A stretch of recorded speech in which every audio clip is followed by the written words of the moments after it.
দেশবাসী তাকিয়ে দেখো না, সব ছেড়ে গেলে তোমরা হাল ছাড়ো না।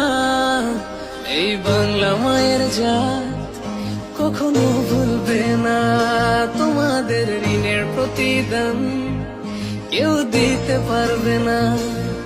সালাম জানালেও তো হয় কম, কিভাবে দেব প্রতিদান? সেলুট জানাই তোমাদের মন থেকে, তোরাই তো বাংলার আসল প্রাণ, স্বার্থ ছাড়াই যে মাটির টান। ভাবনি একটিবার জীবন দিতে। ও দেশবাসী তাকিয়ে দেখো না, সব ছেড়ে